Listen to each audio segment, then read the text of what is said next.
rated M for mature.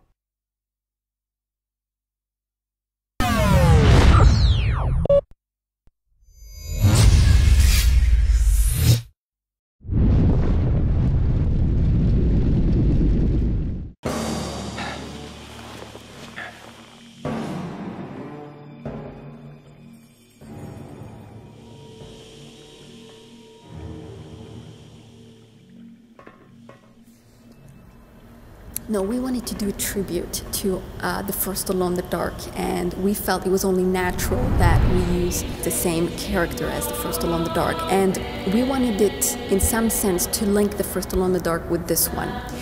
But at the same time, have an Edward Carnby that is more modern and more adapted to today's gamers' tastes. Carnby is the link with the first Alone in the Dark, and we don't want to break this link. Edward was, you know, he's Brad Pitt, he's the star. So you know you can't mess with the star. But he has a mission to accomplish. He's also dealing with questions that he needs answered, and he may not get those answers, or they may not be answers he likes or wants to hear. My God, who the hell am I? We say, okay, it's the same guy, he has the same age, so why? We say, oh, it's interesting because it's our first narrative plot to solve.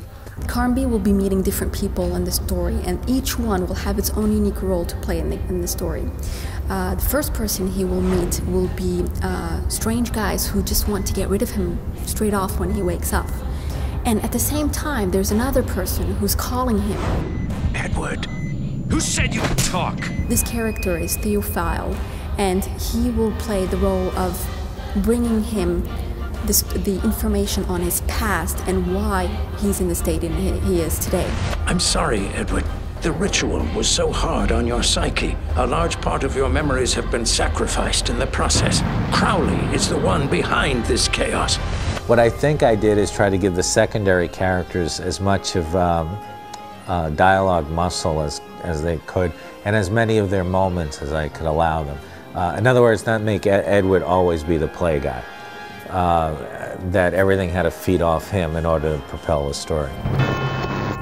Sarah, who will he meet accidentally in the building in which he found himself in, will actually play a very, very important role in the story.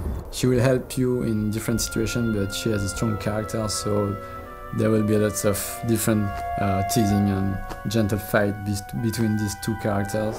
Hey, look on the bright side. You're in great shape for an old man. Forgive me for not laughing. My dentures would fall out. You know, you don't want Sarah to be this young lady who's always like screaming for help. Look, we gotta go. You two coming? She is. I'm going to the museum. The hell I am. You think I'll be safe here? You know, you want Edward always to have the lead and you know, be the guy charging on the horse. But she's close by. And I think as the episodes evolved, she got stronger.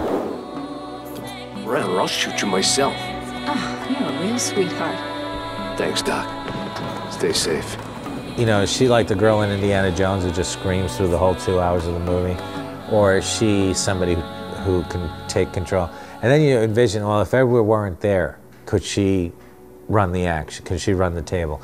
And I think she could have, in her own way, in her own different way.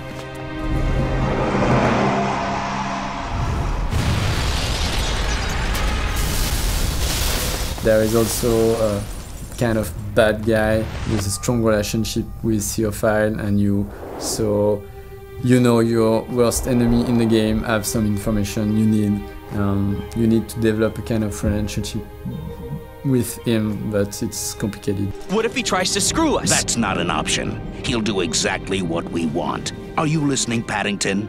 There's ways to torture a man that go far beyond the frail limits of flesh and